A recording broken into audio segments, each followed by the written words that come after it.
Marco António Costa, o Presidente do PSD, quando nos apresentou, acho que foi o primeiro programa de grande austeridade, logo a seguir a ter assinado o programa com a Troika, conjuntamente co-assinado, conjuntamente com o Partido Socialista, pediu desculpa aos portugueses. Recorda-se desse momento histórico, não é? Um orçamento destes merecia também um pedido de desculpas. Antes de mais, muito boa noite e obrigado por esta oportunidade. Permita-me que lhe afirme com toda a clareza que este é um orçamento de grande dureza e de grande dificuldade para os portugueses no seu todo. Mas gostava de recordar, já que fez o favor de situar historicamente a questão, que isto tem tudo uma origem e uma razão. E a razão foi porque durante muitos anos o país não foi governado com o sentido de responsabilidade a que deveriam estar obrigados os governantes, e levou a que em 2011 o Estado português chegasse a uma situação de pré-ruptura financeira, isto é, numa expressão muito mais popular, de pré-falência, quando tinha reservas financeiras apenas para poucos dias de subsistência do próprio Estado. E isso levou a que o anterior governo tivesse que pedir ajuda internacional e isso tivesse de ser negociado com uma extrema emergência e urgência porque nós não tínhamos reservas financeiras. Chegados aqui... Mas ouça, foi tão mal negociado? Eu julgo que, acima de tudo, não foi negociado com todos os elementos, porque pouco tempo depois nós descobrimos, por exemplo, que havia razões fundamentadas para falarmos num desvio de cerca de 2,4 mil milhões de euros, o tal desvio colossal. Isto é, aquilo que foi apresentado não incluía tudo aquilo que era importante conhecer. Como sabe, de lá para cá, houve a inclusão dentro daquilo que é o perímetro de consolidação das contas públicas do Estado, um conjunto de entidades que até aí funcionavam fora do perímetro de consolidação das contas públicas. Temos estado a descobrir, e descobriram os portugueses ao longo do tempo, por exemplo, pela voz da ex-ministra da Educação, que a Parque Escolar foi uma festa. Ora, foi uma festa muito cara. Foi uma festa que hoje os portugueses sabem que foi feita por um valor muito superior àquilo que seria necessário para termos boas escolas e escolas com qualidade. As origens do problema são importantíssimas. Mas eu vou ao orçamento, pois, não vou fugir a este orçamento. As origens recentes, e as recentes serão seguramente a assinatura do acordo de resgate, também são importantíssimas na medida em que os senhores subscreveram, portanto, um documento cujo alcance não era conhecido. Nós subscrevemos um documento com a informação de que tínhamos, supostamente tínhamos a confiança que era a informação que tinha sido toda ela carreada para a negociação que foi feita com as entidades externas, mas mais do que isso, permita-me que eu lhe sublinhe aqui uma questão que é importante. O que está aqui em cima da mesa tem a ver com um percurso que todos nós conhecemos, isto é, nós sabíamos, quando assinámos este documento, e todo o país conhecia, que era necessário fazer um ajustamento. Nós partimos de um déficit em 2011 verdadeiro de cerca de 10%, e tínhamos que fazer este ajustamento e este caminho. Repare que pouco tempo antes... Sempre do lado da receita. Sempre não, do lado da receita. Como vê, 82% do lado da despesa. Não, este é praticamente do lado da receita. Isto não é estrutural. Não. E é uma das zonas que nós vamos falar seguramente. Não, isto é de dinheiro cativo, é a maneira mais fácil de reduzir despesa, que é ir absolutamente a rendimentos declarados. Mas como o senhor está consciente disso. Deixe-me explicar com toda a liberdade Diga, por favor. aqui uma questão que é muito importante, que é assim... Repare que o PEC 4, que tinha sido apresentado poucos dias antes, previa para 2014 que Portugal tivesse 1% de déficit.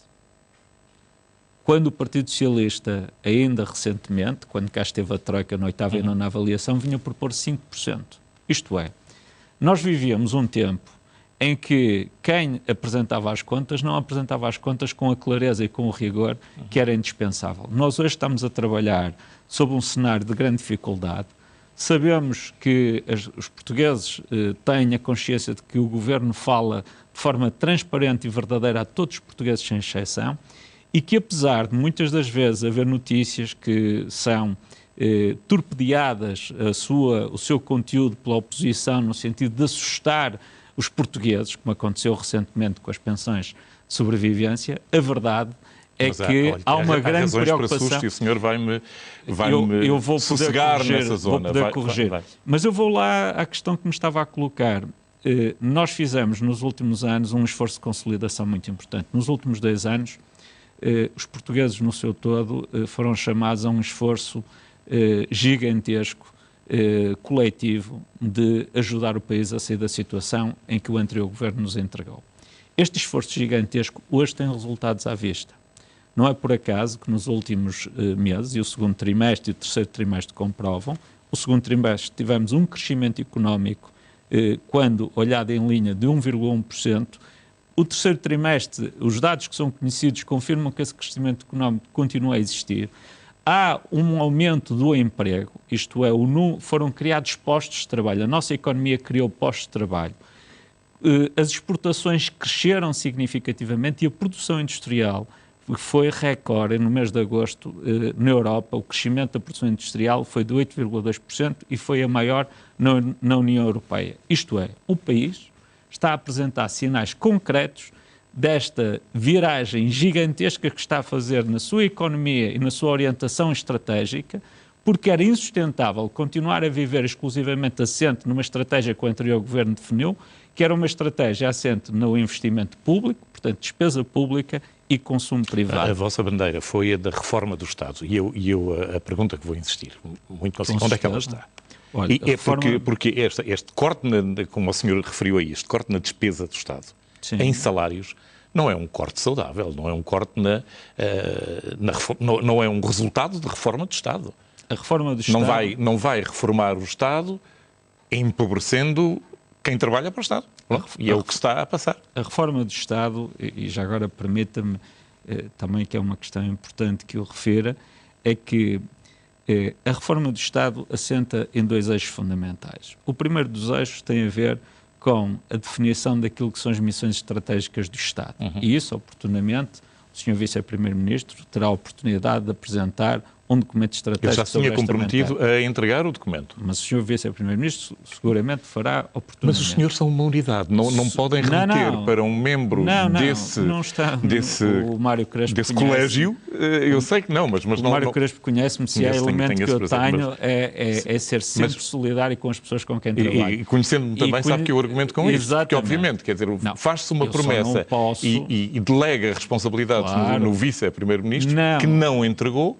Não, mas o Sr. Vice-Primeiro-Ministro está a trabalhar nessa matéria. Agora, faz parte da reforma do Estado algo que nós já fizemos atrás. Por exemplo, as questões que se prendem com a matéria que tem a ver com a renegociação das PPPs. Faz parte da reforma do Estado reorientar o Estado relativamente àquilo que são áreas estratégicas de investimento. Quero aqui referir a circunstância que o Estado até há pouco tempo atrás preparava os investimentos numa lógica de desenho interno dentro daquilo que é a máquina do Estado. Foi criada uma comissão estratégica com a sociedade civil, o Sr. Secretário de Estado das Infraestruturas e Obras Públicas, Sérgio Monteiro, para, em conjunto com aqueles que são os agentes económicos, definir quais são as prioridades fundamentais em termos de investimento, olhando para as oportunidades que decorrem do próximo quadro comunitário de apoio que carregará para Portugal um montante de cerca de 20 mil milhões de euros que estarão disponíveis para investimentos fundamentais no país. Isto também faz parte da reforma do Estado.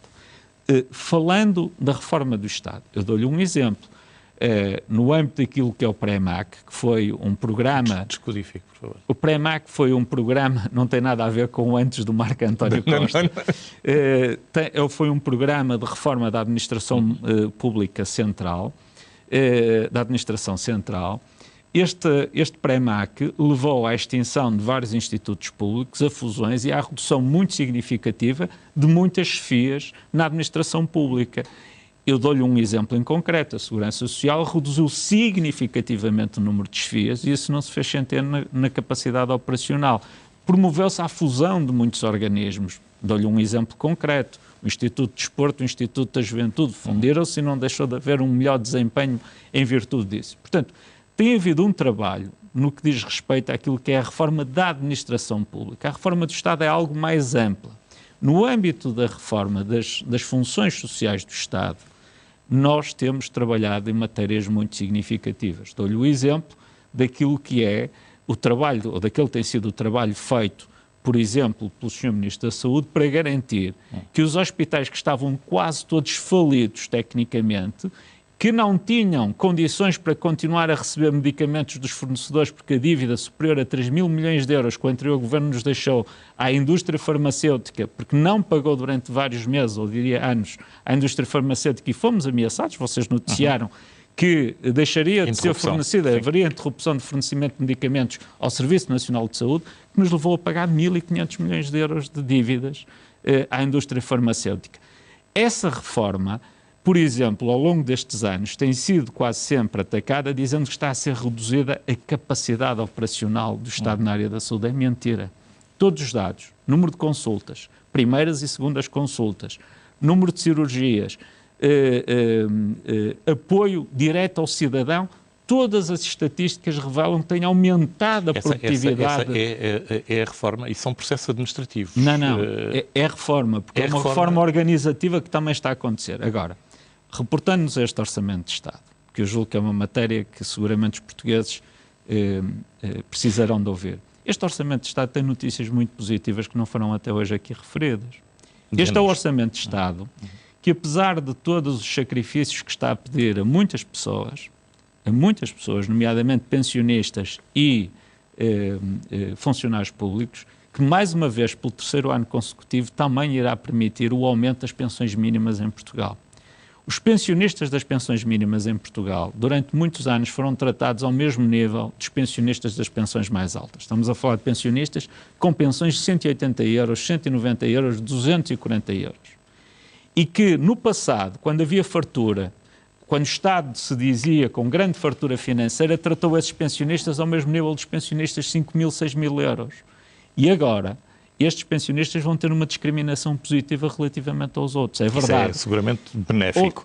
Sabe quantos é que eu estou a falar, Mário Crespo? 1.200.000 pensionistas. Sabe quantos pensionistas pagam contribuição extraordinária de solidariedade, que é um esforço significativo que é pedido a muitos pensionistas com mais de 1.350 euros na Segurança Social?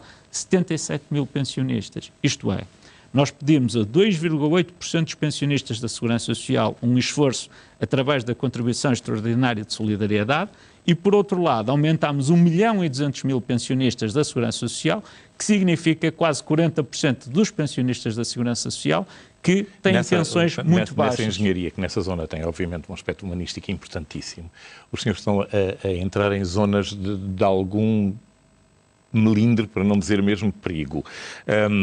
O caráter, por exemplo, de atacarem ou taxarem pensões já constituídas, portanto, dá um caráter retrospectivo ao imposto.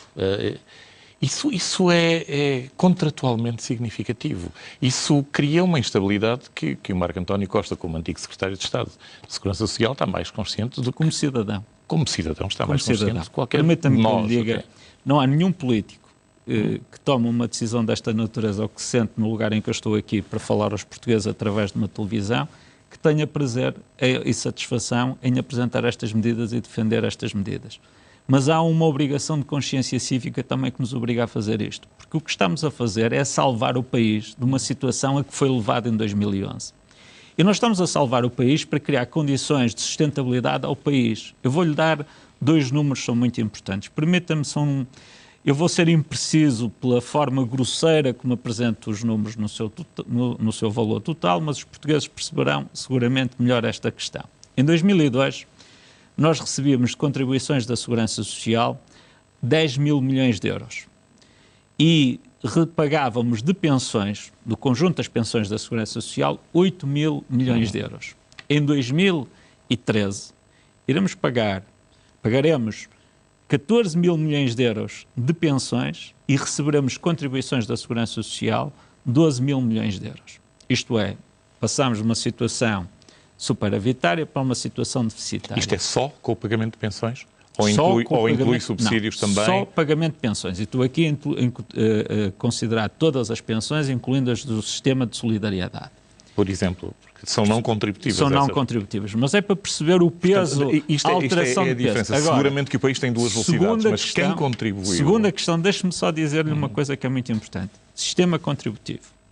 Vamos ao sistema contributivo. Foi criada a ilusão em Portugal que o sistema contributivo era um sistema permanentemente sólido e com superávit. Não tem superávit. Com exceção de 2008, o sistema contributivo por si só teve sempre déficit, nomeadamente em 2007. Isto é, o que nós arrecadamos de contribuições não chega para pagar as responsabilidades em cada ano com a área... Conteste esses números. Não vale a pena contestar, não vale a pena, o senhor saberá. Mas permita-me que eu lhe diga uma outra coisa. Eu fico muito admirado.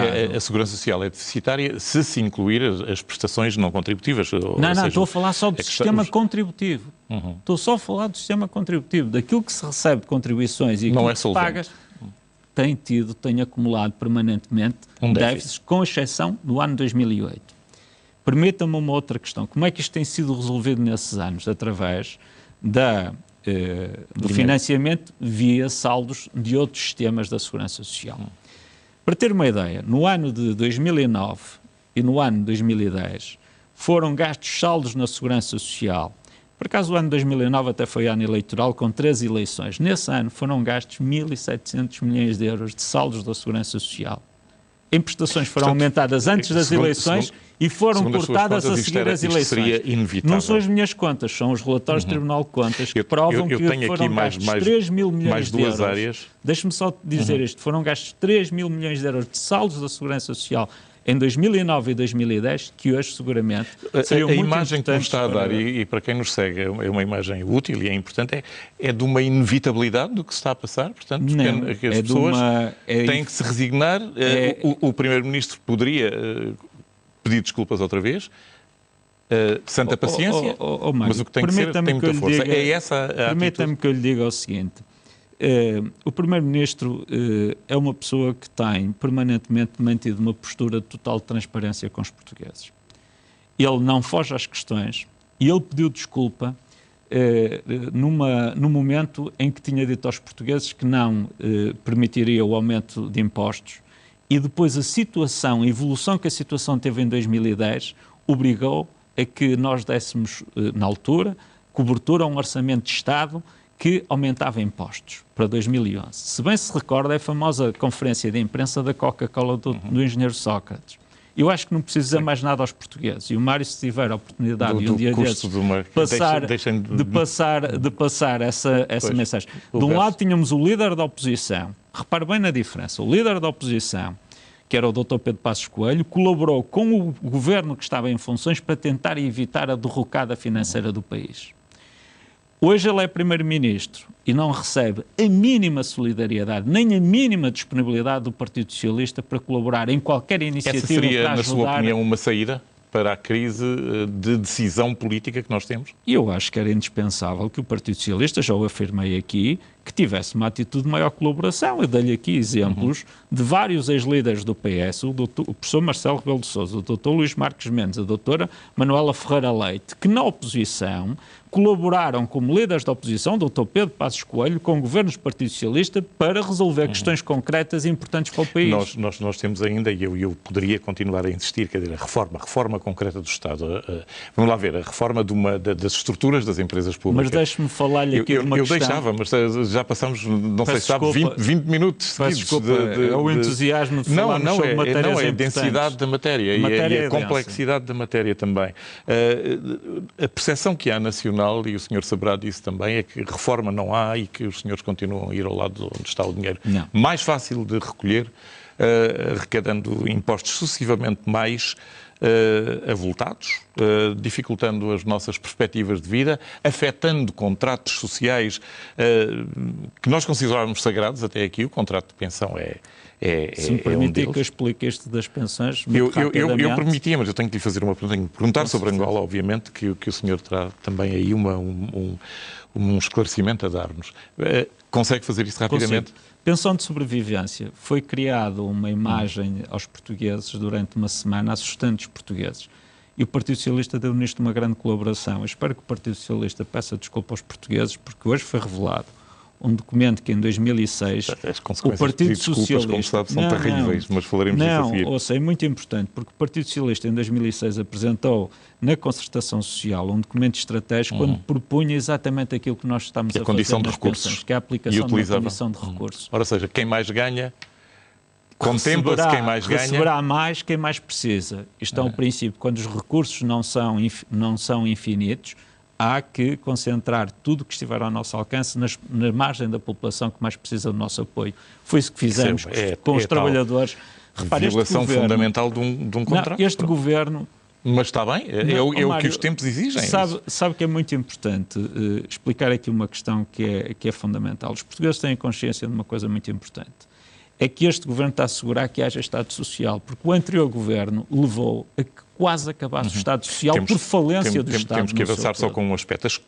As contas do orçamento não parecem conduzir aos alvos que tinham sido estabelecidos. Os tais 100 milhões que vão tentar conseguir com a pensão de sobrevivência é uma meta muito difícil de conseguir com o universo de 25 mil. Os 25 mil estamos a falar, mas repare que as contas já foram feitas, dá 4 mil por ano a pessoas, que é uma carga brutal. Não? Mário, perceba uma coisa que me parece muito importante. Durante uma semana lançou-se a ideia em Portugal que isto atingiria todos os pensionistas, 3 milhões e 600 mil pensionistas. Não, e são só 4 mil. E afinal são só 25 E da Caixa Geral de Aposentações vai amanhã ser votado algo que está a causar alguma perplexidade e alguma confusão, em que o universo de incidência já baixa para 400 e tal euros numa pensão de sobrevivência. Isso é verdade? Não. Então o que é que é? O que nós estamos a discutir é a convergência entre as pensões... Vai-me dar um conjunto de palavras e eu vou ficar na mesma? A convergência entre as pensões da Caixa Geral de Aposentações e da Segurança Social, utilizando aquilo que é a procura de estabelecer um equilíbrio na base de uma igualdade entre os dois sistemas. Como sabe, a Caixa Geral de Aposentações tem uma pensão média 3 vezes superior àquela que é a da Segurança Social. Portanto, e houve também aqui a tentativa de lançar a confusão dos portugueses. Foram a uma base de 400 e tal 400 mil, são 380 mil pessoas são atingidas por esta medida. Esta é uma medida que, objetivamente... Isso devia ter sido explicado naquela conferência. Não foi sequer enunciado. É explicado por uma outra coisa muito importante. Foi dito e foi transmitida outra ideia errada aos portugueses, que haveria acumulação entre a contribuição extraordinária de solidariedade e este corte de 10%. É falso. Não há essa acumulação. É uma questão de comunicação. Quando o Vice-Primeiro-Ministro e a Ministra das Finanças vieram a público falar desta condição de recursos, foi a primeira vez que o país... outra coisa, que é das pensões curioso, estamos a falar de uma incidência sobre um grupo muito limitado de beneficiários de pensão de sobrevivência e aqui, de repente, sabemos que há legislação que está a ser votada amanhã, certo, em que alarga esse universo para os funcionários públicos outra vez. São pensões... Não me diga que são outro tipo, porque pensões, é dinheiro das pessoas... cativo, é uma TSU brutalíssima sobre a viuvez. Permita-me que eu lhe diga eu estou a acabar a minha carreira porque estou a ceder tudo quanto é tempo. Em casa de todos nós temos situações desta natureza. Qualquer pessoa que é atingida por estas medidas demonstra uma enorme incompreensão e insatisfação. Mas o que nós estamos a tentar fazer... Está a haver aqui a dúvida que se levantou com isto. Salvar o país. Muito bem, essa filosofia eu não a questiono. Há aqui uma questão que é muito importante. O meio para o salvar é que eu posso Há aqui uma questão muito importante, que é relevante que seja aqui sublinhado. Criou-se a ideia que se ia fazer um corte de 10% nas pensões da Caixa Geral de Aposentações e que em cima disso ainda recairia a contribuição extraordinária de solidariedade. Já foi esclarecido que isso é falso. As pensões que vão sofrer um corte de 10%, as pensões acima de 600 euros, não terão pagamento de contribuição extraordinária de solidariedade. Pensão de sobrevivência de 400 e tal euros que... Essas são as pensões de sobrevivência ao limite mínimo, que é o IAS. Permita-me, já agora, só dizer-lhe mais uma coisa. É preciso recordar que este governo, com certeza... metade do programa... Se quiser que eu responda a alguma questão de Angola... Não, claro que tenho que lhe perguntar. Tenho que lhe perguntar, para já, o senhor aposta que o Ministro dos Negócios Estrangeiros se demite antes de 1 de novembro? Eu aposto... Sabe que está aí uma aposta a correr na net? Sim, mas eu não aposto estas questões. Eu acho que essa é uma matéria de grande seriedade e o Governo precisa de estabilidade. Aquilo que eu aposto é que melhore significativamente o ambiente entre o Estado português e o Estado angolano, que se respeite mutuamente as relações institucionais e, acima de tudo, que se garanta e que se preserve o bem-estar de 150 mil portugueses que estão lá a trabalhar, de muitos angolanos que estão cá em Portugal e das relações de cooperação económica que existem entre os dois países são fundamentais para os dois países. E aquilo que, da minha parte, e seguramente da parte dos dirigentes do Partido Social Democrata, encontrará sempre uma palavra de moderação, uma palavra de responsabilidade. Eu lamento profundamente declarações irresponsáveis de alguns dirigentes, altos dirigentes do Partido Socialista, e lamento, muito sinceramente, algumas declarações muito pouco abonatórias e irresponsáveis de alguns dirigentes de outros partidos. Eu não sei a quem é que aproveita este clima de perturbação das relações institucionais. Seguramente não aproveita aos portugueses que estão a trabalhar em Angola neste momento, nem às empresas que estão a trabalhar em Angola neste momento, mas acima de tudo não aproveita uma relação histórica que temos com o povo angolano e que devemos preservar sob o ponto de vista institucional e entre povos. E esta é a minha postura e será sempre esta a minha postura em qualquer circunstância. Em termos da nossa orgânica interna, se o Ministro dos Negócios Estrangeiros, depois de tantos episódios, que vão desde a FLAD, o BPN, até agora com Angola, apresentasse a demissão, era aceito? Eu não posso responder pelo Primeiro-Ministro, mas posso lhe dizer uma coisa que a mim me choca profundamente. O Dr. Rui Machete foi vice-primeiro-ministro do Dr. Mário Soares num momento igualmente difícil da vida do país. Exerceu uma função naquele momento que o Dr. Mário Soares considerava que era uma missão patriótica para o país, a missão do governo que ele tinha em 83 e do qual o Dr. Rui Machete fez parte. E seguramente que não corresponde àquela que é hoje uma atitude muito pouco habitual, e até que me espanta bastante da parte do Dr. Mário Soares relativamente a tudo que é classe política e relativamente a todas as pessoas que o rodeiam. Aqui fica, muito obrigado, desculpe o apressar de exposição, muito obrigado sobretudo pela maneira desassombrada como o senhor foi, muito obrigado por ter vindo aqui, é sempre um prazer recebê-lo neste Jornal das 9, vai dar justificações seguramente ao tempo que tirou frente a frente à sua correligionária Teresa Leal e ao Bernardino Soares, que vem já seguir no frente a frente. Fique connosco, até já.